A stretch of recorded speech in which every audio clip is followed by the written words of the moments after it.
नमस्कार दोस्तों। कैसे हैं आप सभी लोग। उम्मीद करता हूं आप सब लोग बहुत अच्छे होंगे और आप लोगों की पढ़ाई भी बहुत अच्छे ढंग से आगे बढ़ रही होगी। साथियों, एक बार फिर से आप लोगों का बहुत बहुत स्वागत है प्राचीन भारत की इस सीरीज में, एंशियंट इंडिया की इस सीरीज में, जहां आज हम पूरे के पूरे प्राचीन इतिहास का सबसे इंटरेस्टिंग टॉपिक पढ़ने के लिए जा रहे हैं, जिसका नाम है सिंधु घाटी सभ्यता, इंडस वैली सिविलाइजेशन। हालांकि एनसीईआरटी ने इसका एक नया नाम दिया है, सिंधु सरस्वती सभ्यता, इंडस सरस्वती सिविलाइजेशन, और हड़प्पा सभ्यता इसका सबसे अधिक मान्यता प्राप्त नाम है। हड़प्पन सिविलाइजेशन इसका यूनिवर्सली एक्सेप्टेड नाम है। पर ठीक है, नाम में क्या रखा है, हमें तो काम से मतलब है, तो हम चर्चा करेंगे सिंधु घाटी सभ्यता के हर एक आयाम की। कोशिश करेंगे कि यहाँ से बनने वाला कोई भी सवाल बाहर ना जाए। टोटल 3 लेक्चर होंगे सिंधु घाटी सभ्यता के, क्योंकि बड़ा टॉपिक है और बहुत अच्छे से हमें सारे डिमेंशंस को कवर करते हुए आगे बढ़ना है, और इन 3 लेक्चर्स में हम बहुत अच्छे से सिंधु सभ्यता को कवर कर पाएंगे।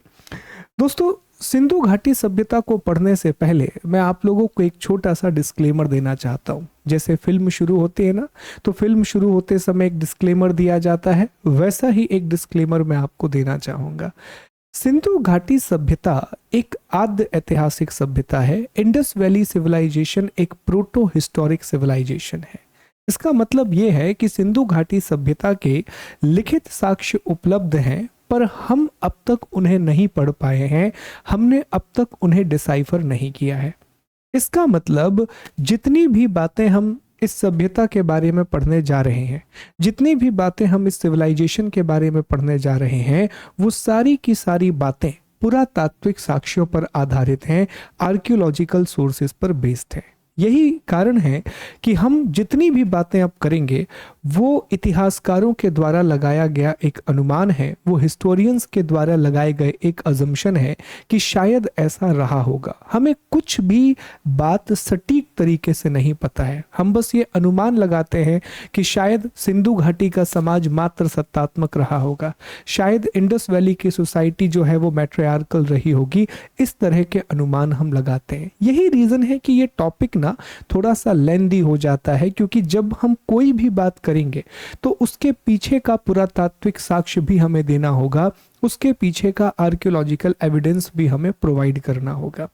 एक और बात है जो टॉपिक शुरू करने से पहले मैं आपको बताऊंगा, हम बार बार अब एक शब्द का प्रयोग करेंगे, सभ्यता, सिविलाइजेशन। देखो, सभ्यता जो है वो मानव समाज का एक विकसित रूप माना जाता है, वो ह्यूमन सोसाइटी की एक एडवांस स्टेज है। माना जाता है कि जब मानव की संस्कृति और मानव का समाज, जब ह्यूमन की सोसाइटी और कल्चर एक ऐसी अवस्था में प्रवेश कर जाए, एक ऐसी स्टेज में आ जाए जहां पर एक विनियमित कानून व्यवस्था हो, एक रेगुलेटेड लॉ एंड ऑर्डर हो, आंतरिक और बाह्य व्यापार हो, इंटरनल और एक्सटर्नल ट्रेड हो, शहरीकरण के तत्व हैं, एलिमेंट्स ऑफ अर्बनाइजेशन हो, जहां पर सुव्यवस्थित रूप से शासन प्रणाली का संचालन किया जा रहा हो, एक डिफाइंड गवर्नमेंट का स्ट्रक्चर हो, अलग अलग प्रकार के शिल्प और उद्योग आ जाएं, अलग अलग प्रकार के क्राफ्ट और इंडस्ट्री आ जाए, एक विशेष प्रकार की कला और रीति रिवाज हो, एक स्पेसिफिक टाइप का आर्ट और कस्टम्स हो। जब इतनी सारी चीजें मानव समाज में आ जाती हैं, तब वह मानव समाज सभ्यता बन जाता है, वो ह्यूमन सोसाइटी एक सिविलाइजेशन बन जाती है। ये एक मोटे मोटे तौर पर हमें सभ्यता की समझ होनी चाहिए, सिविलाइजेशन के बारे में हमें पता होना चाहिए। तो चलिए एक एक करके पहले हम इसके आयामों को समझते हैं कि आखिर इस टॉपिक में हम क्या पढ़ने वाले हैं, फिर हम इस सभ्यता के बारे में पढ़ना शुरू करेंगे, इस सिविलाइजेशन के बारे में पढ़ना शुरू करेंगे। और ट्रस्ट मी, बहुत अच्छे से मैप का उपयोग करके मैं आपको सारी चीज़ें याद कराऊंगा। बहुत सारे मैप, बहुत सारे चित्रों का प्रयोग हम करेंगे, ताकि जो बातें मैं आपको पढ़ाऊँ वो इमेजनरी फॉर्म में, इमेज के फॉर्म में आपके दिमाग में चली जाएं। याद करना बहुत आसान हो जाएगा। चलिए दोस्तों, देखिए, सबसे पहले हम इस सभ्यता के बारे में चर्चा करेंगे, इसका एक सामान्य परिचय। सभ्यता किस प्रकार की थी, क्या था, क्या नहीं था, डेट क्या थी, क्षेत्रफल क्या था, विस्तार क्या था, इन सभी के बारे में। फिर हम चर्चा करेंगे नामकरण के बारे में, अर्थात नेमिंग के बारे में। फिर हम इसके खोज की कहानी को समझेंगे, स्टोरी ऑफ डिस्कवरी को हम डिस्कस करेंगे। इसके बाद हम महत्वपूर्ण कुछ तथ्य हैं, इंपॉर्टेंट फैक्ट, जैसे यहाँ पर कौन सी प्रजातियाँ थीं, 5 सबसे बड़े शहर कौन से थे, ज़्यादा स्थान कहाँ पर हैं, भारत में है कि पाकिस्तान में है, इन सब बातों के बारे में डिस्कस करेंगे। हम ओरिजिन के बारे में बात करेंगे, उद्भव के बारे में बात करेंगे कि इस सभ्यता से जुड़े हुए अलग अलग सिद्धांत है। कोई कहेगा कि मेसोपोटामिया के लोगों ने उसको बसाया, कोई कहेगा द्रविड़ लोगों ने बसाया। तो जो सिद्धांत अलग अलग लोगों ने दिए हैं हम उनकी चर्चा भी करेंगे। ये सबसे महत्वपूर्ण टॉपिक होगा, सबसे इम्पॉर्टेंट, जिसके लिए हमने कल की एक पूरी क्लास रखी है, क्योंकि ये मुझे आपको याद करवाना है। और इत्मीनान से पढ़ना, जल्दी जल्दी पढ़ने के चक्कर में चीज़ों को भूलना नहीं है। थोड़ा समय लगा देंगे, 2-4 क्लास एक्स्ट्रा लग जाएगी, उससे कुछ बिगड़ेगा नहीं, है ना। हम रील्स देखने में कितना समय खराब करते हैं, अननेसेसरी कामों में कितना समय खराब करते हैं। कम से कम यहाँ नेसेसरी काम कीजिएगा।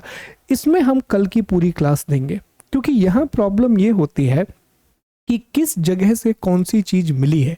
प्रश्न यहाँ से सबसे ज्यादा पूछे जाते हैं, जैसे जुता हुआ खेत कहाँ से मिला है, कांसे की नर्तक मूर्ति जो इस एक ब्रॉन्ज आइडल है डांसिंग गर्ल का, वो कहाँ से मिला है, पशुपतिनाथ की मोहर कहाँ से मिली है, पशुपतिनाथ की सील कहाँ से मिली है।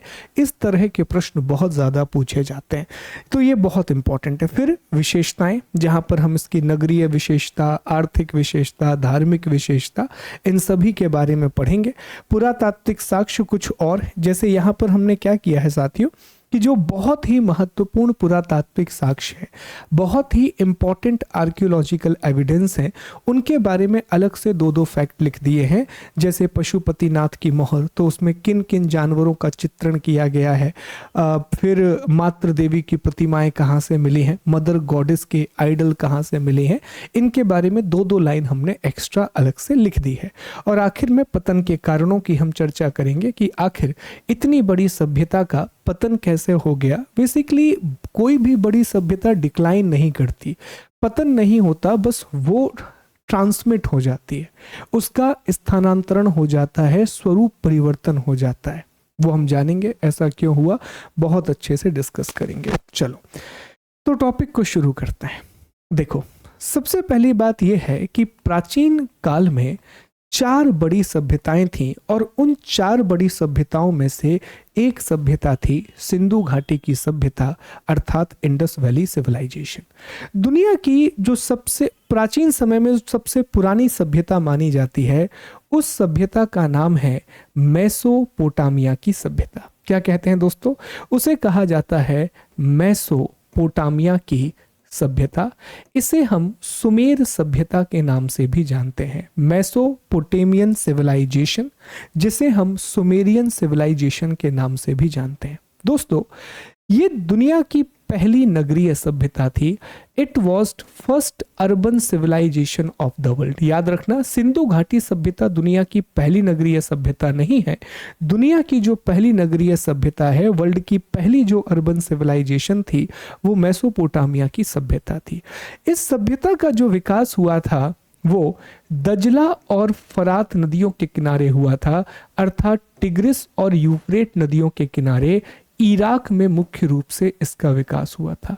और इसको बनाने वाले जो लोग थे वो सुमेर थे। यही रीजन है कि इसे सुमेरियाई सभ्यता भी कहा जाता है, सुमेरियन सिविलाइजेशन भी कहा जाता है। एक और बात मैं आपको बताना चाहूंगा दोस्तों, जो बड़ी महत्वपूर्ण है, कि ये सुमेर सभ्यता, नगरीय सभ्यता, मेसोपोटामिया, दजला फरात, इराक, और यहाँ के लोग सिंधु घाटी सभ्यता से व्यापार बहुत करते थे।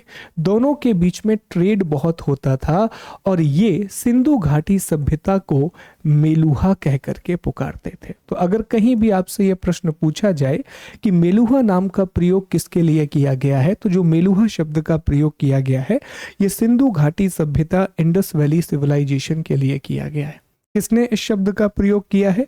इस शब्द का प्रयोग मेसोपोटामिया के लोग सिंधु घाटी सभ्यता के लिए करते थे। तो ये याद रखेंगे, मेसोपोटामिया की सभ्यता का विकास इराक में दजला फरात नदियों के किनारे सुमेर के लोगों ने किया था, और ये सिंधु घाटी से व्यापार करते थे, और सिंधु घाटी को मेलुहा के नाम से पुकारते थे। Mesopotamian civilisation evolved in Iraq on the bank of Euphrates and Tigris river. They had a very good trading relationship with the Indus Valley civilization. They called Meluha for the Indus Valley civilization. People who established the civilization were Sumer. That's why it is also called Sumerian civilization. Number 1। और यह भी एक सिंधु घाटी सभ्यता की तरह साथियों, यह भी एक कांस्य युगीन सभ्यता थी, यह भी एक ब्रॉन्ज एज सिविलाइजेशन थी। आपको याद है हमने पढ़ा था कि थॉमसन नाम के एक थॉमसन नाम के एक पुरातत्वविद थे, क्रिश्चियन थॉमसन, एक आर्कियोलॉजिस्ट थे, जिन्होंने धातुओं के आधार पर मानव के इतिहास को 3 भागों में बांटा था, जिन्होंने मेटल के बेसिस पर जो ह्यूमन की हिस्ट्री है उसे 3 पार्ट में डिवाइड किया था। एक पाषाण काल, स्टोन एज, दूसरा कांस्य युग अर्थात ब्रॉन्ज, और तीसरा लौह अर्थात आयरन। तो कांस्य का मतलब भी हमने बताया था कि तांबा मानव के द्वारा इस्तेमाल की गई पहली धातु थी। कॉपर ह्यूमन के द्वारा यूज की गई पहली मेटल थी। बाद में ह्यूमन ने कॉपर और टिन को मिला करके ब्रॉन्ज बनाया था। तांबा और टिन को मिला करके कांसे का निर्माण किया था। ये हमने डिस्कस किया था साथियों। तो यह भी एक कांस्य युगीन सभ्यता थी, ब्रॉन्ज एज सिविलाइजेशन थी। फिर यहीं पर आप पाएंगे कि एक और सभ्यता जो नील नदी के किनारे विकसित हुई दोस्तों, और इस सभ्यता का नाम है मिस्र की सभ्यता। ये जो मिस्र की सभ्यता है, जिसे इंग्लिश में इजिप्शियन सिविलाइजेशन कहा जाता है, ये नील नदी के किनारे विकसित हुई, ये नाइल के किनारे विकसित हुई। ठीक है, मिस्र को नील नदी का उपहार कहा जाता है। मिस्र Egypt is called gift of Nile. ठीक है, नील नदी के किनारे विकसित हुई, और यह भी साथियों एक कांस्य युगीन सभ्यता थी, यह भी एक ब्रॉन्ज एज सिविलाइजेशन थी। कांस्य युगीन सभ्यता थी अर्थात ब्रॉन्ज एज सिविलाइजेशन थी। ठीक, फिर इसके बाद एक और सभ्यता है जिसका नाम है चीनी सभ्यता अर्थात चाइनीज सिविलाइजेशन। ये जो चीनी सभ्यता है, चीनी सभ्यता या चाइनीज सिविलाइजेशन, ये सभ्यता जो है साथियों, ये येलो रिवर या पीली नदी के किनारे विकसित हुई थी। इसी पीली नदी को हम हवांग हे नदी के नाम से भी जानते हैं। तो ये चीनी सभ्यता थी। और सबसे महत्वपूर्ण जिसके बारे में हम बात करेंगे, यह है सिंधु घाटी की सभ्यता। ये डायग्राम थोड़ा गलत हो गया है, यह है इंडस वैली सिविलाइजेशन। सिंधु घाटी सभ्यता मुख्य रूप से साथियों भारत, अभी मैं आपको मैप भी दिखाऊंगा, पाकिस्तान और अफगानिस्तान में फैली हुई थी। भारत में भी मुख्य रूप से ये उत्तर और पश्चिम भारत में फैली हुई थी, नॉर्थ और वेस्ट इंडिया में फैली हुई थी। भारत में इसका सबसे अधिक जो विस्तार रहा है वो गुजरात में मुख्य रूप से देखने के लिए मिलता है। और ये सभ्यता इन तीनों सभ्यताओं की तुलना में सबसे बड़ी सभ्यता थी। इन चारों सभ्यताओं में जो सबसे बड़ा क्षेत्रफल था वो इसी का था। ये लगभग 13 लाख वर्ग किलोमीटर के क्षेत्रफल में फैली हुई थी। ऑलमोस्ट 13 लाख स्क्वायर किलोमीटर के एरिया में फैली हुई थी। इसका जो आकार है, अगर आप ध्यान से देखें तो ये त्रिभुज आकार इसका था, ट्रायंगुलर शेप इसका था। और इन सभी सभ्यताओं की तुलना में ये सबसे बड़ी थी। मैं आपको एक एग्जांपल देकर के बताता हूं दोस्तों।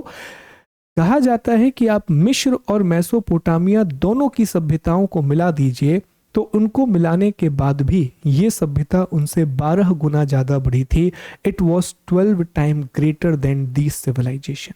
और इस सभ्यता का विकास 2 नदी तंत्रों के साथ हुआ था। एक तो इंडस रिवर सिस्टम अर्थात सिंधु नदी तंत्र, और दूसरा सरस्वती नदी तंत्र। दूसरा सरस्वती नदी तंत्र, सरस्वती रिवर सिस्टम। इन 2 नदी तंत्रों के किनारे इस सभ्यता का विकास हुआ था। इन 2 रिवर सिस्टम के साथ इस सिविलाइजेशन का डेवलपमेंट हुआ था। तो ये बहुत महत्वपूर्ण सभ्यता है जिसके बारे में हम पढ़ने जा रहे हैं। पर उससे पहले मैंने आपको बताया कि सिंधु घाटी सभ्यता अकेली नहीं थी, उसके समकालीन 3 और सभ्यताएं थीं। उसके कंटेम्पररी 3 और सिविलाइजेशन थी। मेसोपोटामिया जो दुनिया की पहली शहरी सभ्यता है, सिंधु घाटी सभ्यता, मिस्र की सभ्यता और चीन की सभ्यता। ये लिखा भी हुआ है तो आपको परेशान नहीं होना है, ये सारी चीज़ें हमने यहाँ पर अलग से लिखी हुई हैं। मैं दिखाता हूँ आपको। ये देखिए, मेसोपोटामिया अर्थात सुमेर सबसे पुरानी शहरी सभ्यता इराक में टिग्रिस और यूफ्रेट नदियों के किनारे विकसित हुई। मिस्र की सभ्यता नील नदी के किनारे मिस्र में विकसित हुई। सिंधु सभ्यता भारत, पाकिस्तान, अफगानिस्तान में सिंधु और सरस्वती के किनारे विकसित हुई। और चीन की सभ्यता चीन में पीली नदी के किनारे विकसित हुई। मेसोपोटामियन, जिसे हम सुमेरियन सिविलाइजेशन के नाम से भी जानते हैं, oldest urban civilization, Tigris Euphrates river, Nile, Egyptian, Indus Valley, India, Pakistan, Afghanistan, इस तरह से इनका विकास हुआ। चलिए, तो अब मैं उम्मीद करता हूं कि सिंधु सभ्यता के बारे में एक बेसिक आइडिया आपको मिल गया होगा। अब थोड़ी सी बातें ना अभी पहले मैं आपको बोर्ड पर समझाऊंगा और फिर मैं आपको, लिखा हुआ है, सब कुछ लिखा है, लेकिन समझने के लिए आपको ध्यान देना पड़ेगा साथियों, बोर्ड पर ध्यान देना पड़ेगा। तो थोड़ा सा हम विस्तार से इसको समझने की कोशिश करते हैं, डिटेल से इसको समझने की कोशिश करते हैं कि हमारी ये सभ्यता का विकास कहाँ पर था, किस तरीके से ये डेवलप हुई थी, ये सारी बातें। तो जैसा मैंने आपको बताया कि ये जो सभ्यता है ये इस तरह से विकसित थी साथियों, इस तरीके से, माफ कीजिए, ये सभ्यता जो है वो इस तरह से फैली हुई थी, इस तरह से इसका डेवलपमेंट था, ये सभ्यता का स्थान था। तो अगर मैं क्षेत्रफल की बात करूं तो इसका जो क्षेत्रफल है अर्थात इसका जो एरिया है वो 13 लाख वर्ग किलोमीटर, लगभग 13 लाख वर्ग किलोमीटर है। एग्जैक्ट नंबर अगर मैं बात करूं तो 12,90,000 के आसपास कुछ एरिया निकल के आता है।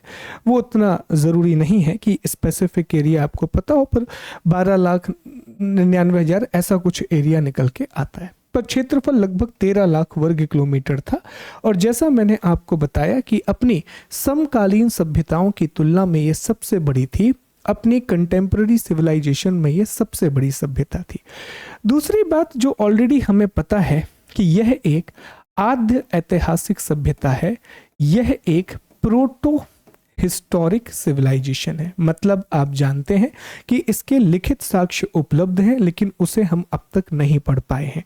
रिटन एविडेंस अवेलेबल है, बट अब तक हम उसे डिसाइफर नहीं कर पाए हैं। तीसरी बात हमें यह भी पता है साथियों कि यह एक कांस्य युगीन सभ्यता है, यह एक ब्रॉन्ज एज सिविलाइजेशन है। मतलब यहाँ के लोगों को तांबा और टिन को मिलाकर के कांस्य बनाना आता था, वो ब्रॉन्ज बनाना जानते थे। यही रीजन है कि हमने इसे क्या कहा है, एक कांस्य युगीन सभ्यता अर्थात ब्रॉन्ज एज सिविलाइजेशन।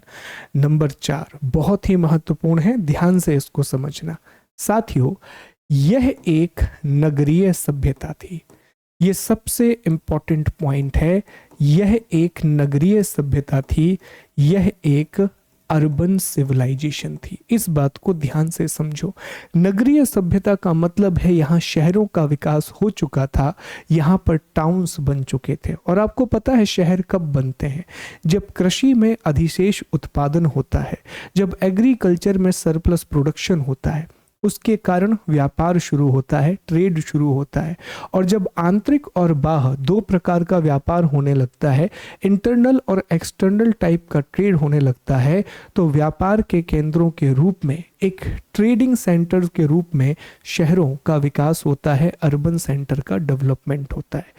ये दुनिया की पहली नगरीय सभ्यता नहीं है, पर साथियों ये भारतीय उपमहाद्वीप की पहली नगरीय सभ्यता है। ये सबसे इंपॉर्टेंट पॉइंट है, एग्जाम में सीधा सीधा पूछा जाता है। भारतीय उपमहाद्वीप की प्रथम नगरीय सभ्यता है, first urban civilisation of Indian subcontinent. Even पूरे दक्षिण एशिया की ये पहली नगरीय सभ्यता है, पूरे साउथ एशिया का ये पहला अर्बन सिविलाइजेशन है। चीनी सभ्यता बहुत बाद में आई थी, सिंधु घाटी सभ्यता बहुत पहले थी। तो ये याद रखना बहुत इंपॉर्टेंट है। दूसरा, ये बात सच है कि मेसोपोटामिया दुनिया की पहली नगरीय सभ्यता है। It is true that Mesopotamian civilisation is the first urban civilisation of the world, but Indus Valley civilisation is the was the most advanced urban civilization of contemporary world। जो सिंधु घाटी सभ्यता है वो उस समय की एक सबसे अधिक सुनियोजित शहरी सभ्यता थी। यह एक सुनियोजित शहरी सभ्यता थी। यह एक प्लैंड अर्बन सिविलाइजेशन थी। यह एक प्लैंड अर्बन सिविलाइजेशन थी, सुनियोजित शहरी सभ्यता थी। इतने अच्छे शहर कहीं नहीं थे। मेसोपोटामिया के शहर भी बहुत बुनियादी स्तर के थे, पर सिंधु घाटी सभ्यता के शहर ये तो बहुत एडवांस थे।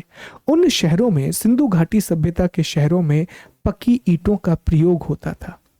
सोच के देखिए, बर्न ब्रिक का इस्तेमाल कर रहे थे, मेसोपोटामिया के लोग नहीं करते थे।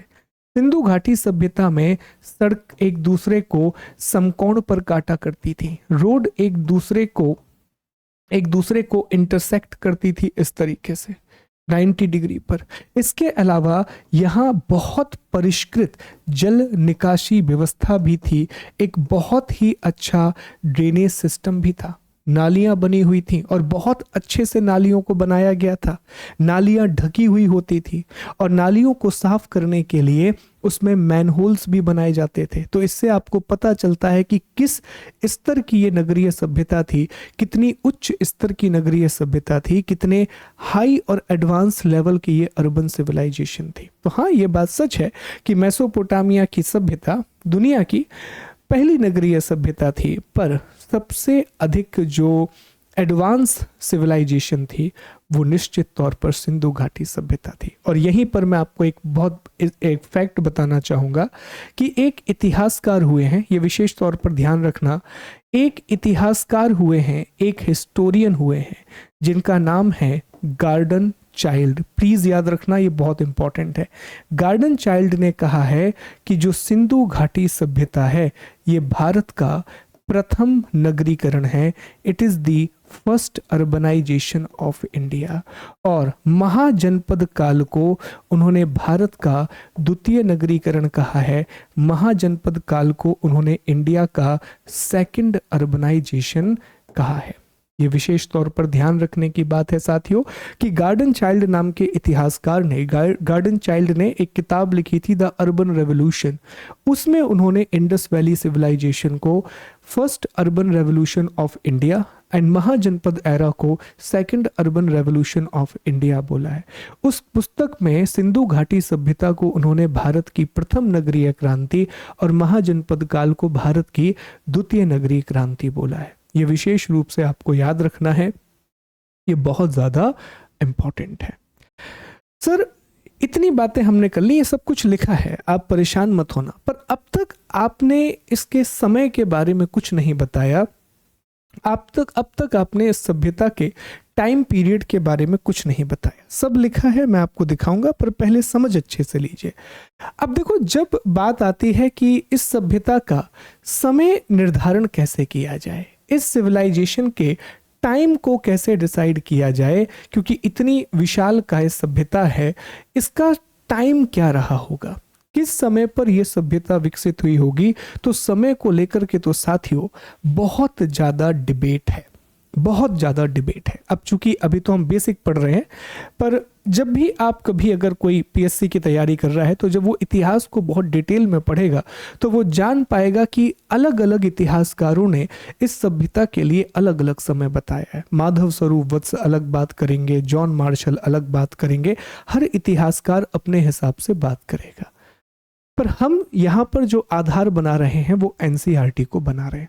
एनसीईआरटी की नई किताब में जो समय दिया गया है हम उसको आधार बना रहे हैं। तो एनसीईआरटी की पुस्तक कहती है कि ये जो सभ्यता है ये 6000 ईसा पूर्व से 1300 ईसा पूर्व के बीच में विकसित हुई है। ये जो सिविलाइजेशन है ये 6000 बीसी से लेकर के 1300 बीसी के बीच में बनी है। अब ये जो डेटा है ये बिल्कुल नया डेटा है। तो पुराने डेटा में क्या होता था, मैं आपको पुराना डेटा भी बताता हूँ। तो पुराने डेटा में आप देखेंगे कि यहाँ 3300 लिखा रहता है, 3300 ईसा पूर्व लिखा रहता है। बट एनसीईआरटी ने जो अभी नई किताब निकाली है उसमें इस तिथि को 6000 ईसा पूर्व कर दिया है कि इस सभ्यता का जो पूरा काल रहा है, इस सिविलाइजेशन का जो पूरा टाइम पीरियड रहा है वो 6000 बीसी से लेकर के 1300 बीसी तक रहा है। लेकिन इसमें एनसीईआरटी ये कहती है कि ये ऐसा नहीं है कि पूरे समय पर नगरों का विकास हुआ, इसे उसने 3 भागों में बांटा है। कितने भागों में बांटा है साथियों?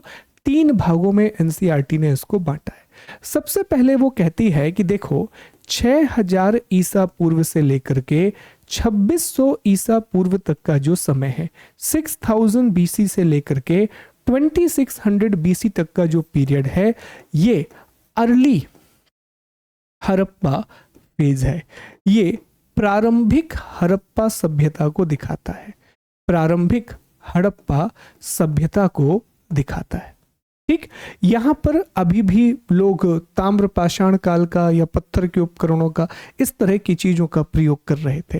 फिर वो कहता है कि जो दूसरा चरण है ये सबसे ज्यादा महत्वपूर्ण है, जो 2600 ईसा पूर्व से 1900 ईसा पूर्व के बीच में है। ये सबसे महत्वपूर्ण चरण है और इसी को एनसीईआरटी कहती है कि ये सभ्यता का परिपक्व काल है।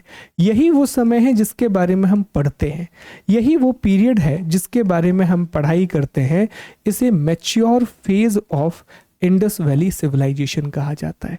इसी चरण में नगरीकरण की शुरुआत हुई, अर्बनाइजेशन की शुरुआत हुई। एक्चुअल में हम इसी के बारे में पढ़ते हैं।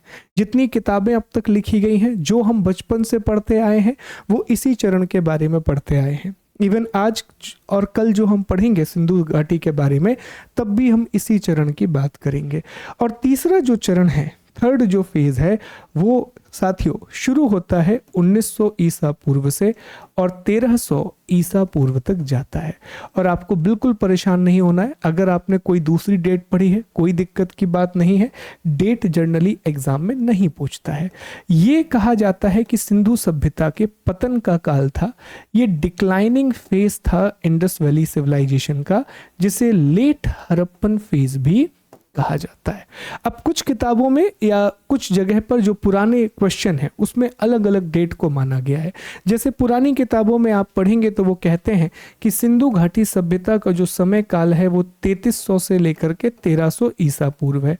और इसमें वो ये कहते हैं कि 2350 से लेकर के 1750 तक का जो समय है वो परिपक्व हड़प्पा का समय है, वो हड़प्पन सिविलाइजेशन का मैच्योर फेज है।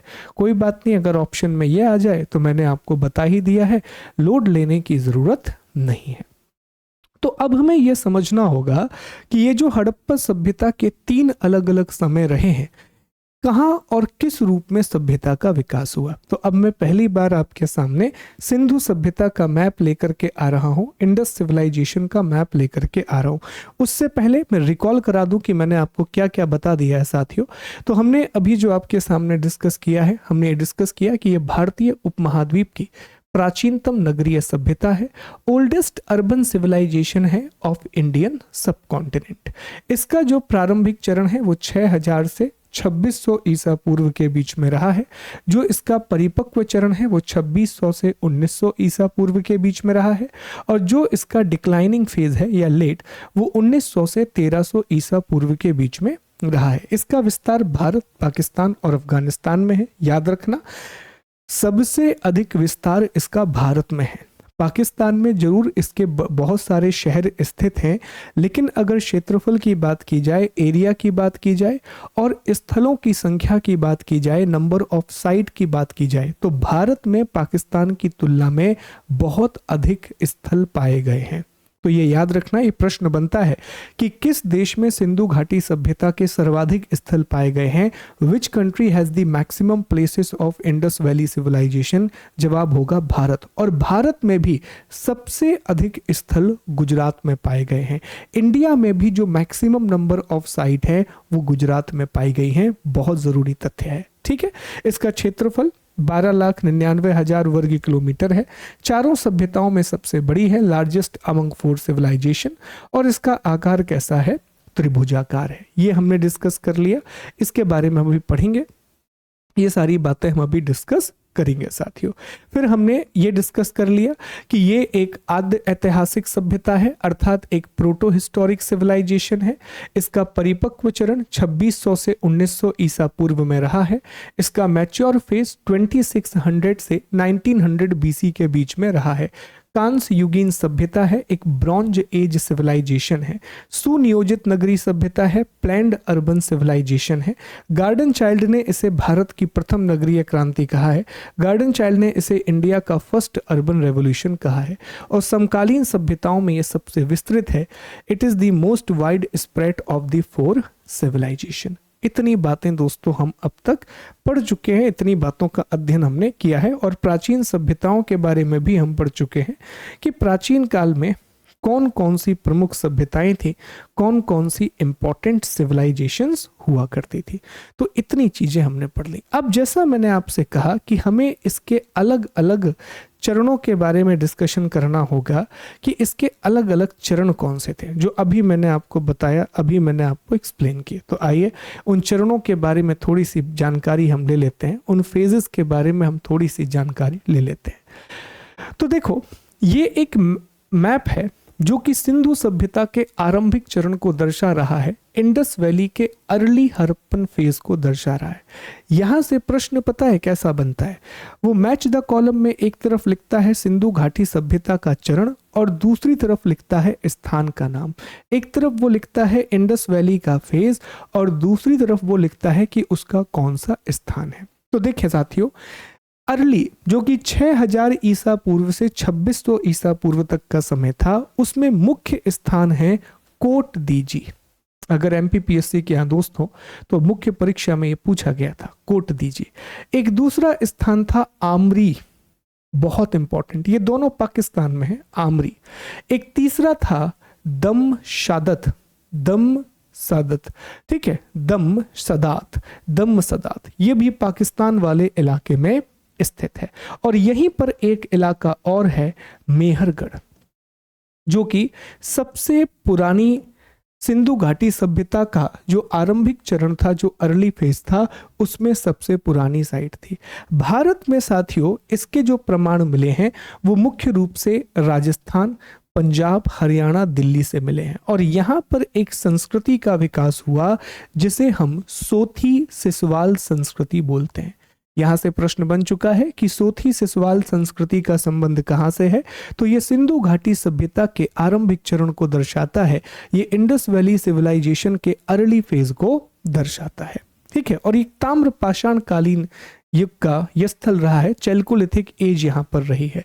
तो सोथी राजस्थान में है, सिसवाल हरियाणा में मिलेगा और ये घग्गर हकरा नदी घाटी में विकसित हुआ था।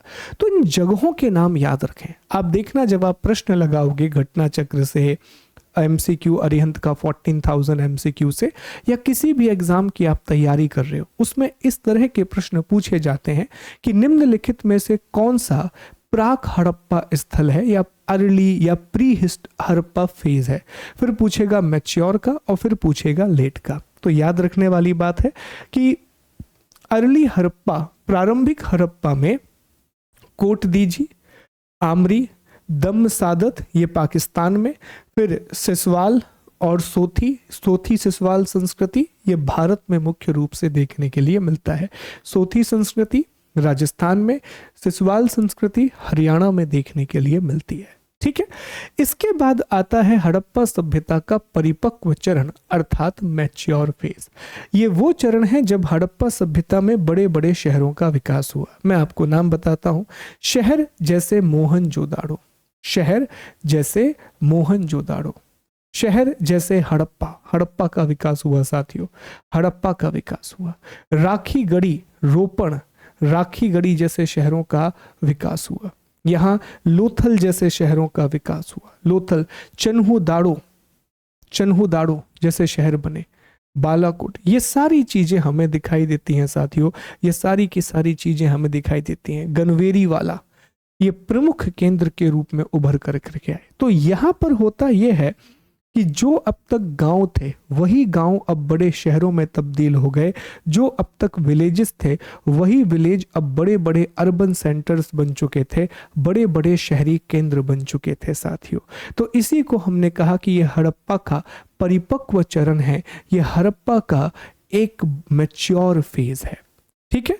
इसके बाद आता है हड़प्पा का पतोन्मुखी चरण जिसे हम लेट हड़प्पन फेज कहते हैं। और इसके प्रमुख स्थान में एक झूकर संस्कृति थी जो सिंध पाकिस्तान वाले इलाके में विकसित हुई। ये जो आप देख रहे हैं साथियों, ये झूकर कल्चर है। यहां से सीधे सीधे प्रश्न आते हैं। जिन लोगों ने प्रीवियस ईयर क्वेश्चन लगाए हैं वो जानते हैं कि हाँ सर, झूकर संस्कृति से प्रश्न पूछा गया था। तो ये सिंध पाकिस्तान वाले इलाके में है। रंगपुर संस्कृति ये गुजरात में विकसित हुई। अच्छा, इस संस्कृति के अंतर्गत स्थान भी आते हैं, जैसे झूकर नाम की जगह है, रंगपुर में रंगपुर खुद एक जगह का नाम है। ठीक है। सिमिट्री एच संस्कृति ये सबसे महत्वपूर्ण संस्कृति थी। सिमिट्री एच संस्कृति मोस्ट इंपॉर्टेंट कल्चर, जो पाकिस्तान से लेकर के भारत में लगभग यूपी की बॉर्डर तक फैला हुआ था साथियों। जब सिंधु घाटी सभ्यता खत्म हो गई तो कहा जाता है सिंधु घाटी सभ्यता के अवशेषों पर एक छोटी सी संस्कृति का विकास हुआ जिसे हम सिमिट्री एच संस्कृति के नाम से जानते हैं। और इसमें वो सारी जगह आ गई जो एक समय पर शहर हुआ करते थे, अब वो छोटे छोटे गांव के रूप में इसमें शामिल हो गए। तो सिमिट्री एज संस्कृति, और एक बहुत ही बेसिक इसमें जैसे मिताथल नाम की जगह, हुलास जो कि यूपी में है, आलमगीरपुर खुद, हड़प्पा, रोपण, ये सब जो स्थान थे ना, भगवानपुर है, ये सारे के सारे इलाके अब ग्रामीण क्षेत्र में परिवर्तित हो गए और सिमिट्री एज संस्कृति का हिस्सा बने। तो ये प्रश्न पूछा भी जाता है आपसे कि सिमिट्री एच संस्कृति का संबंध किससे है। तो सिमिट्री एच संस्कृति जो है इसका संबंध हड़प्पा सभ्यता के उत्तरवर्ती चरण से है। इसका संबंध लेट हड़प्पन फेज से है। ये किससे जुड़ा हुआ है? ये लेट हड़प्पन फेज से जुड़ा हुआ है, हड़प्पा सभ्यता के उत्तरवर्ती चरण से जुड़ा हुआ है साथियों। तो अब यही चीजें मैंने एक जगह एक टेबल में लिख दी हैं, बहुत इजीली आपको समझ में आ जाएंगी। तो आरंभिक हड़प्पा में मेहरगढ़, आमरी, कोटदीजी, दम्ब सदाथ और सोथी सिसवाल संस्कृति। परिपक्व में हड़प्पा, मोहनजोदाड़ो, राखीगढ़ी और लोथल। पतोन्मुखी में झूकर संस्कृति है, रंगपुर है, सिमिट्री एच संस्कृति है, और वहीं साथियों दायमाबाद जो है वो भी इसी में आता है। इसमें नीचे हो गया है दायमाबाद, मैं इसको ठीक कर दूंगा, दायमाबाद वाला इलाका भी इसी में आता है। तो ये सारे महत्वपूर्ण इलाके हैं। देखो बहुत सी किताबें कालीबंगा और धौलावीरा को, कालीबंगा और धौलावीरा को आरंभिक हड़प्पा में रखती है। मैं स्टोरी आपको बताता हूँ। कोटदीजी और धौलावीरा दो ऐसी जगह हैं जिसमें हड़प्पा सभ्यता के तीनों चरणों के साक्ष्य मिलते हैं। उसमें आरंभिक चरण के साक्ष्य भी हैं, परिपक्व चरण के साक्ष्य भी हैं और पतोन्मुखी चरण के साक्ष्य भी हैं। उसमें अर्ली हड़प्पन फेज के एविडेंसेस भी हैं, मैच्योर हड़प्पन फेज के एविडेंसेस भी हैं, और साथ ही साथ में लेटर हड़प्पन फेज के भी एविडेंसेस हैं। साथियों ये विशेष रूप से आपको ध्यान रखना है, जैसा मैं बता रहा हूं कि यहाँ से अब प्रश्न बनने लगे हैं, यहाँ से अब क्वेश्चंस बनने लगे हैं, क्योंकि पेपर का लेवल बढ़ते जा रहा है। घटना चक्र वगैरह में भी यहाँ से आप देखोगे तो बहुत से प्रश्न बने हुए हैं कि कौन सा स्थान हड़प्पा संस्कृति के किस चरण से संबंधित है, किस पर्टिकुलर फेज से जुड़ा हुआ है। ठीक है जी, चलो तो अब हम आगे बढ़ेंगे। हमने ये चरण भी पढ़ लिया, अब थोड़ी सी चर्चा हमें इसके विस्तार के बारे में करनी है, हमें इसके एक्सपेंशन के बारे में करनी है। तो आइए मैप की सहायता से हम ये समझते हैं इसके विस्तार को, अर्थात इसके एक्सपेंशन को समझने की कोशिश करते हैं। देखो जब भी हम किसी भी चीज का विस्तार समझते हैं तो इसका मतलब ये है कि हमें उसके सबसे उत्तरी अर्थात नदर्न मोस्ट, सबसे दक्षिणी अर्थात सदर्न मोस्ट, सबसे पूर्वी ईस्टर्न मोस्ट और सबसे पश्चिमी वेस्टर्न मोस्ट पॉइंट को पढ़ना है। अब ये ऑलरेडी आप देख चुके हो कि हड़प्पा सभ्यता 13 लाख वर्ग किलोमीटर में फैली हुई एक त्रिभुजाकार सभ्यता थी, ट्राइंगुलर सिविलाइजेशन थी, जो ऑलमोस्ट 1.3 मिलियन स्क्वायर किलोमीटर में स्प्रेड थी। अब हम इसके उत्तर, दक्षिण, पूर्व, पश्चिम के स्थानों की बात कर लेते हैं। देखिए जरा ध्यान दीजिएगा, ध्यान दीजिएगा साथियों, एक मिनट। हाँ, पहले कुछ जगह मैं आपको दिखा दूं। देखो ये जो जगह आप ऊपर देख रहे हो ना साथियों, इस जगह का नाम है मांडा। इस जगह को नोट कर लो, ये कहां पर है? जम्मू कश्मीर में है, चेनाब नदी के किनारे। यहां आप एक जगह देख रहे हैं दोस्तों, इस जगह का नाम है आलमगीरपुर। ये यूपी में मेरठ वाले इलाके में है, हिंडन नदी के किनारे। यहाँ एक जगह महाराष्ट्र में आपको दिख रही होगी साथियों, इस जगह का नाम है दायमाबाद। इस जगह का नाम क्या है? दायमाबाद। गोदावरी की सहायक प्रवरा नदी के किनारे है। और यहाँ एक जगह आप देख रहे हैं, इस जगह का नाम है सुतकांगडोर। ये बलूचिस्तान वाले इलाके में। ध्यान से एक बार मैप में देख लो, ताकि जब मैं आपको ये डिस्कस करूं तो आपको पता रहे। शोरतुघई नाम की भी एक जगह है, उस पर हम बाद में चर्चा करेंगे। ठीक है, अब इसी आधार पर इसके हम सबसे उत्तर, दक्षिण, पूर्व, पश्चिम स्थानों की बात करते हैं। देखो, सिंधु घाटी सभ्यता का जो सबसे उत्तरी स्थान है, नदर्न मोस्ट पॉइंट है, इसका नाम है मांडा। मांडा कहाँ पर है? तो जम्मू जिला है, जम्मू कश्मीर का, वहां चेनाब नदी के किनारे मांडा स्थित है। मांडा इस सभ्यता का सबसे उत्तरी स्थान है। मांडा इस सिविलाइजेशन का नदर्न मोस्ट पॉइंट है। वहीं अगर हम सबसे दक्षिणी बिंदु की बात करें, सदर्न मोस्ट पॉइंट की बात करें, तो ये है दायमाबाद। सर दायमाबाद कहाँ पर है? महाराष्ट्र के अहमदनगर जिले में, लेकिन अहमदनगर का नाम बदल करके अहिल्यानगर कर दिया गया है। और ये गोदावरी की सहायक नदी प्रवरा के किनारे है। याद कीजिए, प्रवरा गोदावरी वही नदियां हैं जिनके किनारे जोरवे नाम की ताम्रपाषाण संस्कृति विकसित हुई थी, जो सबसे बड़ी ताम्रपाषाण संस्कृति थी भारत की। ठीक है, सबसे पूर्वी जो स्थान है, ईस्टर्न मोस्ट जो पॉइंट है, इसका नाम है आलमगीरपुर। सर कहां पर? उत्तर प्रदेश के मेरठ में हिंडन नदी के किनारे। उत्तर प्रदेश के मेरठ में हिंडन नदी के किनारे। और सबसे पश्चिमी जो स्थान है, यह है सुतकांगडोर। सर बलूचिस्तान वाला इलाका, और दस्त नाम की नदी है, दस्क भी कहा जाता है इसे, नदी के किनारे स्थित है। तो नदियां भी पूछी जाती हैं। मांडा चेनाब नदी के किनारे, दायमाबाद प्रवरा नदी के किनारे, आलमगीरपुर हिंडन नदी के किनारे, और सुतकांगडोर दस्क नदी के किनारे। ठीक है, मांडा जम्मू कश्मीर में है, आलमगीरपुर यूपी मेरठ में है, दायमाबाद महाराष्ट्र के अहिल्यानगर, जिसका पुराना नाम अहमदनगर था, और वहीं जो सुतकांगडोर है, ये पाकिस्तान के बलूचिस्तान में दस्क नदी के किनारे स्थित है। एक ट्रिकी बात है जो जब आप क्वेश्चंस लगाओगे तो आपको मिलेगी। देखो, बहुत सी किताबें भगत राव को, जो गुजरात में है, इसका सबसे दक्षिणी स्थान मानती हैं। तो आपको यह देखना है कि कोई ऐसा प्रश्न आया जिसमें दायमाबाद ऑप्शन में नहीं है। मिलेगा आपको ऐसा प्रश्न, दायमाबाद ऑप्शन में नहीं है, तो वहां सही जवाब होगा भगत राव। सही जवाब क्या होगा? भगत राव, जो कि गुजरात में है। क्योंकि बहुत सी किताबों का ये मानना है कि देखो, दायमाबाद एक ताम्रपाषाण कालीन जॉर्वे का हिस्सा थी, वो सिंधु का हिस्सा नहीं थी, तो वो इसे सिंधु का हिस्सा ही नहीं मानते। वो भगत राव पे आकर के सिंधु को खत्म कर देते हैं। तो उनके हिसाब से सबसे दक्षिणी बिंदु भगत राव। पर आपको ये जवाब तभी देना है जब दायमाबाद विकल्प में ना हो। तो उम्मीद है कि यहाँ तक सारी बातें आपको याद हो रही होंगी, सारे पॉइंट क्लियर हो रहे होंगे। मैं एक बार क्विकली चीज़ों को रिकॉल भी करा देता हूँ, सारी बातों को। तो सबसे ऊपर हमें क्या मिला जी? अगर हम एक जल्दी से डायग्राम बनाएं तो सबसे ऊपर हमें क्या मिला? सबसे ऊपर मांडा। ठीक है, कहाँ पर? जम्मू में। कौन सी नदी? चेनाब नदी। सबसे दक्षिण में हमें क्या मिला जी? दायमाबाद। कहाँ? अहिल्यानगर। कौन सी जगह? महाराष्ट्र। कौन सी नदी? प्रवरा। फिर सबसे हमें पूर्व में क्या मिला? आलमगीरपुर। कहाँ? मेरठ। कौन सी जगह? यूपी। कौन सी नदी? हिंडन। और सबसे ज्यादा पश्चिम में हमें क्या मिला? सुतकांगडोर। कहाँ पर? बलूचिस्तान। कौन सी नदी? दस्क नदी।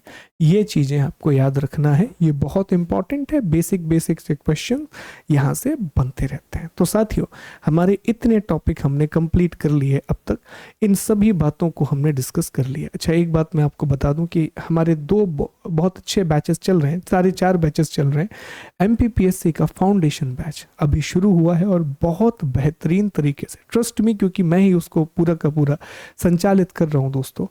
MPPSC के फाउंडेशन बैच में हमारी क्लासेस शुरू हो चुकी है। प्री और मेंस की तैयारी है, पूरा 18 महीने का एक कोर्स है, सारे टॉपिक प्री मेंस के कवर होंगे। दूसरा, हमारा एक GK GS का कोर्स है। जैसे हिस्ट्री की क्लास तो यही है, वहाँ अभी ज्योग्राफी, साइंस वगैरह की क्लास भी होगी। ये एक ऐसा बैच है कि आप किसी भी एग्जाम का GS की तैयारी कर रहे हो, ये बैच कंप्लीट लेने से वो बैच मतलब तैयारी कंप्लीट हो जाएगी। क्विजेज वगैरह बहुत सारी हैं, बहुत अच्छे से हम पढ़ रहे हैं, बाइलिंगुअल पढ़ रहे हैं। तो एमपीपीएससी के फाउंडेशन बैच में जीके जीएस के कोर्स में अगर कोई भी आपको डाउट है तो आप इस नंबर पे कॉल भी कर सकते हैं। दूसरा, हमारा ये टेलीग्राम चैनल है, तो इसको आप ज्वाइन कर लेना ताकि आपको पीडीएफ मिलता रहे। ये हमारी एप्लीकेशन है शुभम गुप्ता एकेडमी के नाम से, और ये कॉन्टैक्ट नंबर भी यहाँ पर दिया गया है। कुछ भी डाउट है आप हमें कॉल कर सकते हैं।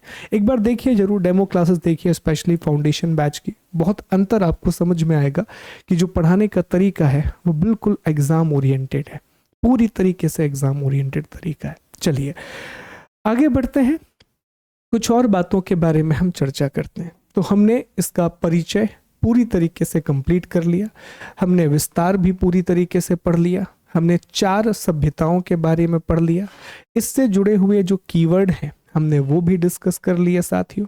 सभ्यताओं के बारे में हमने पढ़ लिया, और साथ ही साथ में हमने ये भी डिस्कस कर लिया कि इसके अलग अलग चरण कौन से थे, इसके अलग अलग फेजेस कौन से थे।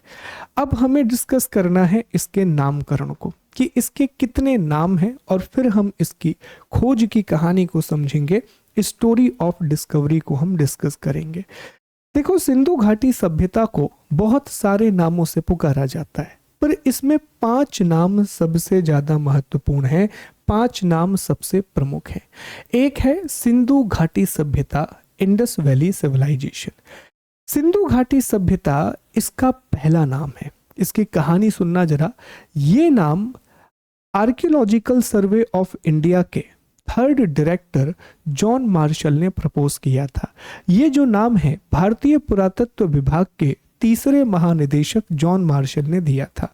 देखिए, जॉन मार्शल जब एएसआई के चेयरमैन थे तो उन्हीं की अध्यक्षता में दयाराम साहनी ने 1921 में हड़प्पा की खोज की, पाकिस्तान के मोंटीगामरी साहिवाल वाले इलाके में, और उन्हीं के शासनकाल में राखल दास बनर्जी ने 1922 में मोहनजोदाड़ो की खोज की सिंधु नदी के किनारे। तो यही वो व्यक्ति थे जिन्होंने सिंधु सभ्यता का पता लगाया। तो 1924 में जब इन्होंने इंग्लैंड में अपनी रिपोर्ट सबमिट की तो इस रिपोर्ट में उन्होंने लिखा कि अभी इस सभ्यता को हम सिंधु घाटी सभ्यता नाम देना चाहेंगे।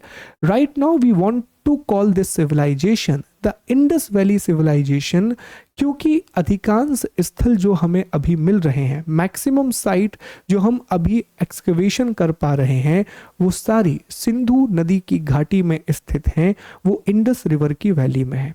हड़प्पा रावी नदी के किनारे था और मोहनजोदाड़ो सिंधु नदी के किनारे था, इंडस रिवर के बैंक पर स्थित था। तो ये पहला नाम था। तो प्रश्न आपसे ये पूछा जाएगा कि सिंधु घाटी सभ्यता का नाम किसने दिया, इंडस वैली सिविलाइजेशन नाम किसने दिया? तो ये एएसआई के 3रे अध्यक्ष जॉन मार्शल ने दिया था।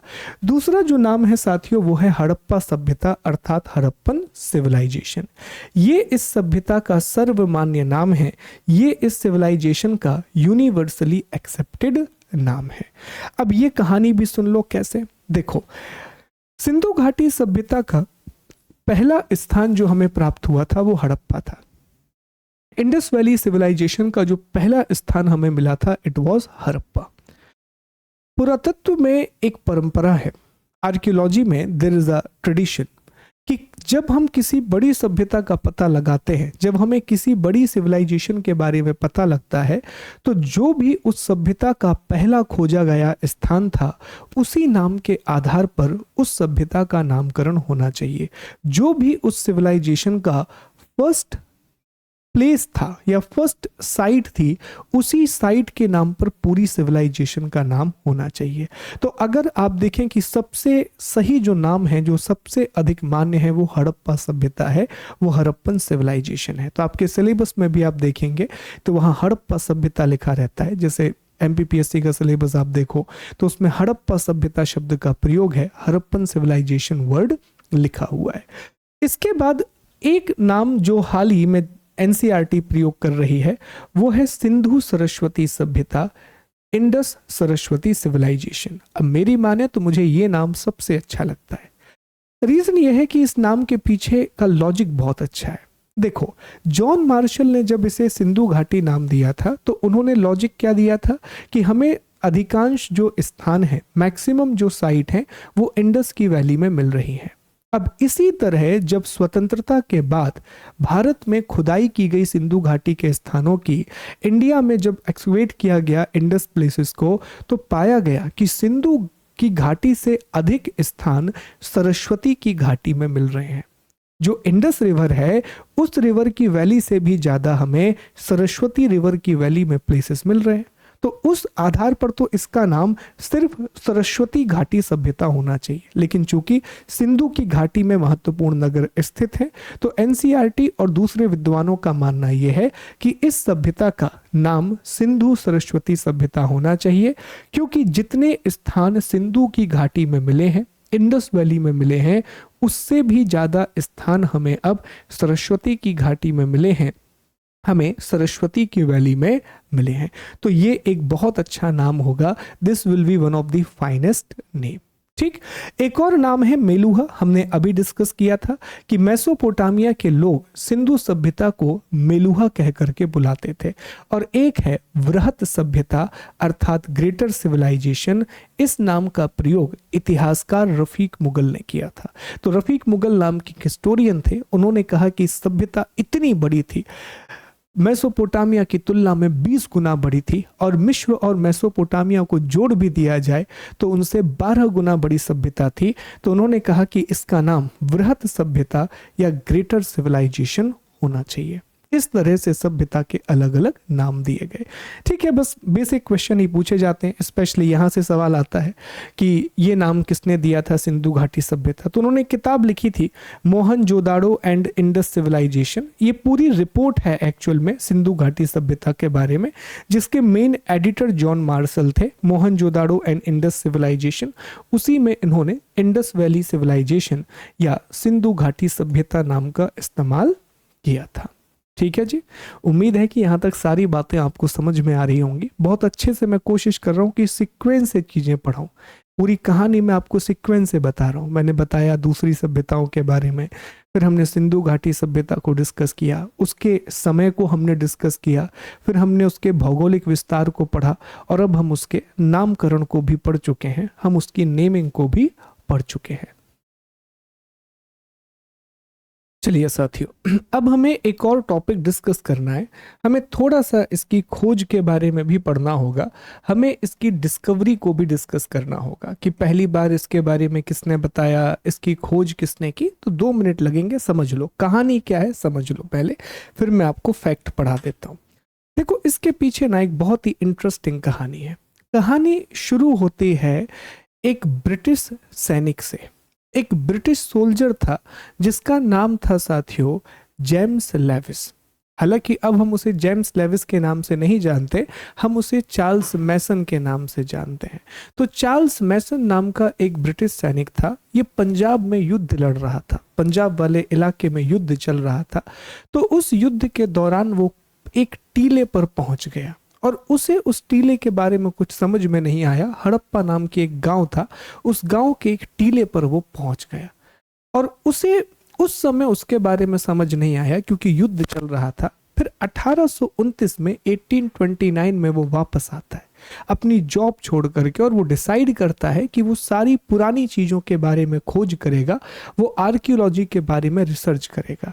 तब 1829 में वो दोबारा हड़प्पा जाता है, उसका अवलोकन करता है, उसको ऑब्जर्व करता है, और उसके बारे में रिपोर्ट प्रकाशित करता है। हालांकि वो ये नहीं समझ पाया कि यहाँ कोई बड़ी सभ्यता थी, पर कम से कम उसकी रिपोर्ट के सहारे अब यूरोप के दूसरे लोगों को हड़प्पा के बारे में पता था। इसके बाद अगला नाम आता है सर अलेक्जेंडर कनिंघम का। वही अलेक्जेंडर कनिंघम जिन्होंने 1861 में 1861 में भारतीय पुरातत्व विभाग की स्थापना की थी, आर्कियोलॉजिकल सर्वे ऑफ इंडिया को स्टैब्लिश किया था। यही कारण है कि हम उन्हें भारतीय पुरातत्व के जनक के नाम से जानते हैं, फादर ऑफ इंडियन आर्कियोलॉजी के नाम से जानते हैं। साथियों, इन्होंने 3 बार हड़प्पा की यात्रा की। 1853 में ये हड़प्पा गए, ठीक है, 1856 में ये हड़प्पा गए, और 1872 में भी ये हड़प्पा गए। और इन्हें हड़प्पा से बहुत सारी मोहरों की प्राप्ति हुई थी, बहुत सारी सील्स इन्हें मिली थी। इसके पीछे भी एक बैकग्राउंड स्टोरी है। ये हड़प्पा में इंटरेस्ट उतना ले नहीं रहे थे, लेकिन ब्रेंटम बंधुओं को कॉन्ट्रैक्ट मिला कि लाहौर से कराची तक की रेल लाइन बिछाना है। उस समय रेल लाइन बिछाने के लिए जो उसका बेस तैयार किया जाता है ना, तो आज तो हम गिट्टी से बेस तैयार करते हैं, उसमें वो कंक्रीट के पिलर्स लगा देते हैं। पहले ऐसा नहीं होता था, पहले लकड़ी और ईंटों का इस्तेमाल किया जाता था, वुड्स यूज की जाती थी और ब्रिक यूज की जाती थी। तो अब रेल लाइन बिछ रही थी, तो बेस के लिए ईंटों की जरूरत थी। तो लोग जो है उन्होंने कहा कि यहाँ तो बहुत सारी ईंटें हैं, तो लोग बहुत सारी ईंटों को वहां से लेकर के आ रहे थे। तब उनकी नजर गई कि यार एक जैसे आकार की ईंटें आ कहां से रही हैं, कौन है जो इतनी बढ़िया ईंटें बना रहा है, इतनी पुरानी ईंटें हैं। तब उन्होंने देखा कि यार यहाँ तो ईंटों का भंडार है। तो अलेक्जेंडर कनिंघम को उन्होंने लिखा कि यार मैं ऐसी ऐसी चीजें मिली हैं। तो कनिंघम दोबारा फिर हड़प्पा गए थे, तो उसमें ब्रेंटम बंधुओं का भी बहुत बड़ा योगदान है। लेकिन कनिंघम ने एक बहुत बड़ा मिसकैलकुलेशन कर दिया, उन्होंने एक बहुत बड़ी गलती कर दी। कनिंघम ने बहुत रिसर्च की हड़प्पा के बारे में, पर एक बात उन्होंने गलत लिख दी कि यार ये जो शहर है ये यहाँ का नहीं है। जैसे चार्ल्स मैसन ने भी ये लिखा था कि ये सिकंदर ने शायद कोई शहर बसाया होगा, अलेक्जेंडर ने कोई सिटी बसाई होगी। इसी तरह अलेक्जेंडर कनिंघम ने लिखा कि ये भारतीयों की कोई चीज नहीं है, विदेश से कोई व्यापार होता होगा तो ये विदेशी व्यापारियों की मोहरें हैं। और शायद एक ऐसी जगह थी जहां पर विदेशी व्यापारी रुका करते थे। कैसे मान लेता कनिंघम कि भारतीय इतनी अच्छी सभ्यता बना सकते हैं, नहीं तो अंग्रेजों का सिद्धांत गलत साबित नहीं हो जाता। अंग्रेजों ने तो ये थ्योरी दे करके रखी थी कि व्हाइट मैन का बर्डन है। अंग्रेज तो यही कहते थे कि तुम सबके सब असभ्य हो और हमें ईश्वर ने भेजा है तुमको सभ्य बनाने के लिए। तो श्वेत व्यक्तियों पर तुम जैसे असभ्य लोगों का एक अधिभार है। और अगर वो ये मान लेते कि दुनिया की इतनी विकसित सभ्यता भारत के लोगों ने बनाई है, तो वो कैसे जस्टिफाई करते कि श्वेत व्यक्ति का अधिभार सिद्धांत अर्थात व्हाइट मैन बर्डन की थ्योरी को। पर फिर कहानी आगे बढ़ जाती है। 1902 में 1902 में जॉन मार्शल को एएसआई का तीसरा डायरेक्टर बनाया जाता है और जॉन मार्शल का बहुत इंटरेस्ट था हड़प्पा में। एक बात बीच में और हो गई कि मोहनजोदाड़ो नाम की जगह से, जो सिंधु नदी के किनारे पाकिस्तान में है, वहां से भी इस प्रकार के साक्ष्य मिलने लगे थे। तो इन्होंने काम शुरू किया जॉन मार्शल ने, और जॉन मार्शल ने 2 भारतीय पुरातत्वविदों को हायर किया, 2 इंडियन आर्कियोलॉजिस्ट को हायर किया। एक का नाम था दयाराम साहनी, उनके नेतृत्व में एक टीम हड़प्पा भेजी कि आप जाकर के वहां रिसर्च करो, और दूसरे थे राखलदास बनर्जी, उनके नेतृत्व में एक टीम मोहनजोदाड़ो भेजी और कहा कि आप जाकर के रिसर्च करो। ये दयाराम साहनी है, ये आरडी बनर्जी है और ये जॉन मार्शल है। ये तीनों वहां पर रिसर्च करते रहे, बहुत लंबे समय तक रिसर्च करते रहे। जॉन मार्शल रिपोर्ट लेते रहे, दयाराम साहनी हड़प्पा में लगे रहे, राखलदास बनर्जी मोहनजोदाड़ो में लगे रहे। और 1921 में 1921 में दयाराम साहनी को बहुत सारे प्रमाण मिल गए, और जब बहुत सारी खुदाई हो गई तब उन्होंने देखा कि यार यहाँ पर तो एक पूरा का पूरा शहर था, यहाँ तो एक पूरा का पूरा टाउन था। उन्होंने एक रिपोर्ट तैयार की और हड़प्पा इस तरह इस सभ्यता का खोजा जाने वाला पहला स्थान बना। अगले ही साल राखलदास बनर्जी की खुदाई भी पूरी हो गई और उन्होंने पाया कि यहाँ भी एक बहुत बड़ा शहर था मोहनजोदाड़ो में। उन्होंने जॉन मार्शल को मोहनजोदाड़ो की रिपोर्ट दे दी, और इन सब रिपोर्ट को स्टडी करने के बाद 20 सितंबर 1924 में जॉन मार्शल ने एक रिपोर्ट तैयार की, Mohenjodaro and Indus Valley civilisation, और उस रिपोर्ट को ब्रिटेन के एक वीकली न्यूज़पेपर में द इलस्ट्रेटेड लंदन न्यूज में प्रकाशित किया। और इस तरह 20 सितंबर 1924 को दुनिया को सिंधु घाटी सभ्यता के बारे में जानने मिला, इंडस वैली सिविलाइजेशन के बारे में जानने मिला। तो ये छोटी सी कहानी है जो आपको पता होनी चाहिए सभ्यता के बारे में, यही मैं आपको बता रहा था। तो आइए एक बार यही चीजें फैक्चुअल तरीके से पढ़ लेते हैं कि क्या क्या प्रश्न यहाँ से बन सकते हैं। कहानी सुन ली है तो भूलने के चांसेस बहुत कम है। तो 1826 में चार्ल्स मेसन ने इसकी प्रथम जानकारी दी थी। 1861 में अलेक्जेंडर कनिंघम, ने इसके बारे में बताया। 1921 में दयाराम साहनी ने हड़प्पा की खोज की, लिखा हुआ है दयाराम साहनी ने हड़प्पा को खोजा। 1922 में राखलदास बनर्जी ने मोहनजोदाड़ो के बारे में पता लगाया और इस तरह 20 सितंबर 1924 में जॉन मार्शल ने सिंधु घाटी सभ्यता की घोषणा कर दी कि हमें एक बहुत बड़ी सभ्यता मिली है जिसका नाम है सिंधु घाटी सभ्यता अर्थात इंडस वैली सिविलाइजेशन। तो ये पूरी की पूरी कहानी है, ये पूरी की पूरी स्टोरी है साथियों सिंधु घाटी सभ्यता की। उम्मीद है यहाँ तक सारी बातें आपको समझ में आ रही होंगी। बहुत आसान है, मुश्किल नहीं है, कहानी के रूप में सुनते जाओ तो चीजें याद होती जाएंगी। तो चलिए अब अगले टॉपिक की ओर आगे बढ़ते हैं और अगला टॉपिक है कुछ महत्वपूर्ण तथ्य, कुछ इंपॉर्टेंट फैक्ट। तो महत्वपूर्ण तथ्यों के बारे में बात कर लेते हैं, इंपॉर्टेंट फैक्ट्स के बारे में बात कर लेते हैं। ज़्यादा तथ्य नहीं है, कुछ ही तथ्य हैं, तो जल्दी जल्दी हम इनको डिस्कस कर लेते हैं। ये सारी बातें तो आपको समझ में आएंगी। फिर कल हम उद्भव और महत्वपूर्ण शहरों के बारे में बात करेंगे। देखो, एक सवाल हमेशा से रहा है कि सिंधु घाटी सभ्यता में किस प्रजाति के लोग पाए गए, किस रेशियल ग्रुप के लोग पाए गए। तो यहाँ सबसे ज्यादा भूमध्य सागरीय प्रजाति के लोग पाए गए, मेडिटेरियन रेस के लोग पाए गए। भूमध्य सागरीय के अलावा प्रोटो ऑस्ट्रेलियन, अल्पाइन और मंगोलाइड लोग यहाँ पर पाए गए, पर सबसे अधिक यहाँ भूमध्य सागरीय प्रजाति के मानव पाए गए। मेडिटेरियन रेस सबसे ज़्यादा पाएगी। जैसा मैंने आपको बताया कि भारत में पाकिस्तान की तुलना में स्थलों की संख्या ज़्यादा है। The number of places in India is more than in Pakistan.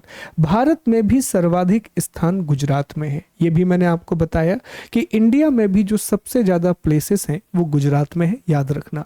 स्वतंत्रता के बाद जो पहला स्थान खोजा गया वो रोपण था, जो 1953 में वाई.डी. शर्मा ने पंजाब में खोजा था। ये जो जगह है साथियों, ये रोपण है। After independence it became the first place to be discovered. 1953 में इसको वाई.डी. शर्मा ने डिस्कवर किया था, वाई.डी. शर्मा ने डिस्कवर किया था। तो ये फैक्चुअल चीजें हैं, लेकिन पूछी जाती हैं कि भारत में सर्वाधिक स्थान कहाँ पर है, गुजरात में है। स्वतंत्रता के बाद पहला खोजा गया स्थान कौन सा था, तो आफ्टर इंडिपेंडेंस जो पहली जगह हमने खोजी थी उस जगह का नाम है रोपण। किसने खोजी थी, वाई.डी. शर्मा ने। कब खोजी थी, 1953 में, 1953 में खोजी थी साथियों, ठीक है। इसके बाद एक चीज और है कि सिंधु सभ्यता के 5 सबसे बड़े शहर कौन से हैं। सिंधु सभ्यता के 5 सबसे बड़े शहर कौन से हैं, ये प्रश्न पूछा जाता है। देखिए, सबसे बड़ी जो साइट है वो है राखीगढ़ी, जो कि हरियाणा में आती है। फिर है मोहनजोदाड़ो, जो पाकिस्तान में है। हड़प्पा, ये भी पाकिस्तान में है। गनवेरी वाला, ये पाकिस्तान में है। और धौलावीरा, ये गुजरात में है। बहुत लंबे समय तक मोहनजोदाड़ो को सिंधु घाटी सभ्यता का क्षेत्रफल के आधार पर सबसे बड़ा स्थल माना जाता रहा, पर हाल ही की खोजों ने बताया कि राखीगढ़ी मोहनजोदाड़ो से भी बड़े क्षेत्रफल में फैला हुआ था। राखीगढ़ी जो है वो मोहनजोदाड़ो से भी ज़्यादा बड़े एरिया में फैला हुआ था। तो याद रखेंगे, टॉप 5 सिटीज़ में राखीगढ़ी हरियाणा, फिर मोहनजोदाड़ो, फिर हड़प्पा, फिर गनवेरी वाला, ये तीनों पाकिस्तान में है। धौलावीरा जो गुजरात में आता है। इसमें एक बंदरगाह शहर भी थे, 2 बंदरगाह शहर थे एक्चुअली, मैं आपको दिखाता हूं साथियों। एक ये है लोथल, एक जगह है लोथल जो गुजरात में आता है, बहुत चर्चा में रहता है। और एक है सुतकांगडोर जो बलूचिस्तान में आता है। ये इसके सभ्यता के बंदरगाह थे, ये पोर्ट थे, जिसे डॉकयार्ड कहा जाता था, गोदीबाड़ा कहा जाता था। तो इससे हमें जानकारी मिली कि बंदरगाहों का प्रयोग यातायात के लिए, जलीय परिवहन का प्रयोग कर रहे थे। ट्रांसपोर्टेशन के लिए ये वाटर ट्रांसपोर्ट का प्रयोग भी करते होंगे, और शायद यहाँ से वो सुमेर तक भी पहुँच जाते हों, गल्फ ऑफ पर्शिया के थ्रू, फारस की खाड़ी के तहत। हम नहीं जानते, पर हाँ, जल यात्रा का प्रयोग तो ये कर रहे थे, जल परिवहन अर्थात वाटर ट्रांसपोर्टेशन ये यूज कर रहे थे। तो लोथल और सुतकांगडोर ये इनके बंदरगाह शहरों में शामिल हैं। अब रिसेंटली अगर आपने ध्यान दिया हो तो एक स्थल बहुत चर्चा में रहा, ये देखिए लिखा भी हुआ है लोथल, और उसके नीचे जहाज भी बना दिया मैंने।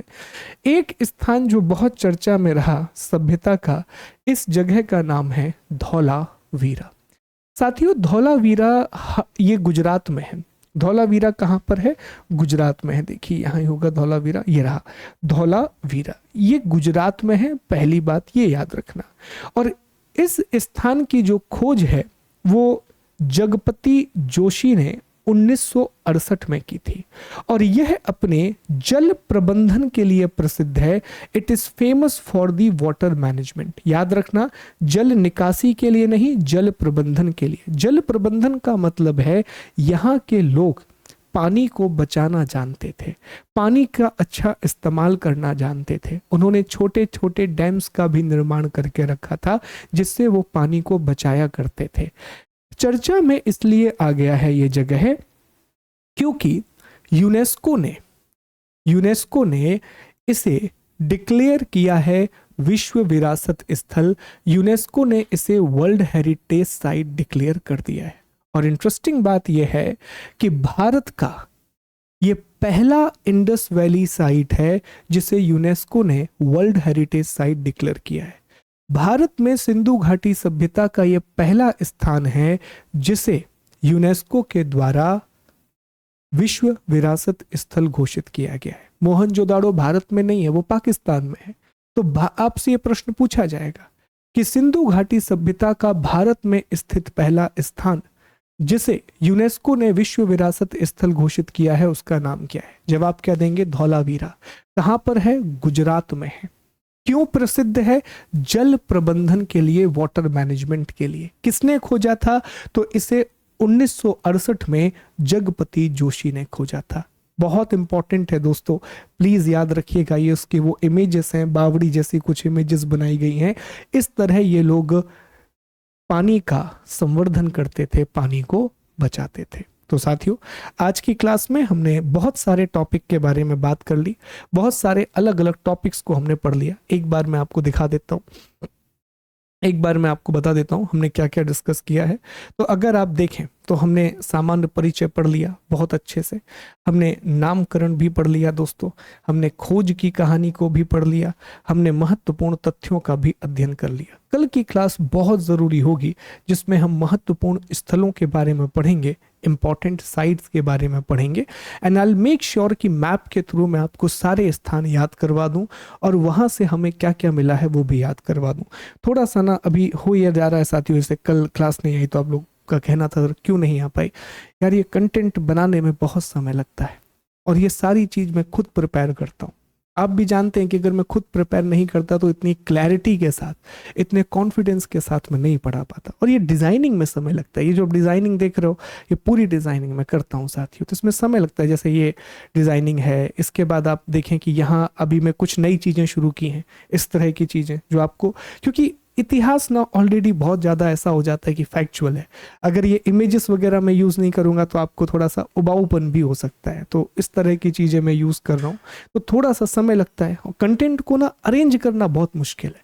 क्या है, कंटेंट को लिखना आसान होता है पर उसके सीक्वेंस को फिक्स करना, किस जगह पर कौन सी चीज़ रखनी है, ये सारी चीज़ें बड़ी महत्वपूर्ण होती हैं दोस्तों। ठीक है, तो ये इसलिए थोड़ा समय लग रहा है, पर ट्रस्ट में थोड़ा सा डिले होगा, पर बहुत अच्छा कंटेंट में देने की कोशिश करूंगा, बेस्ट देने की कोशिश करूंगा, याद करने में आसान हो और कंज्यूम भी आप इजीली कर सकें। तो साथियों मिलते हैं आप लोगों से। मैं फिर से एक चीज़ बता दूं कि ये हमारा टेलीग्राम चैनल है शुभम गुप्ता पीडीएफ, इसको आप देख लें, यहाँ पीडीएफ मिल जाएगा।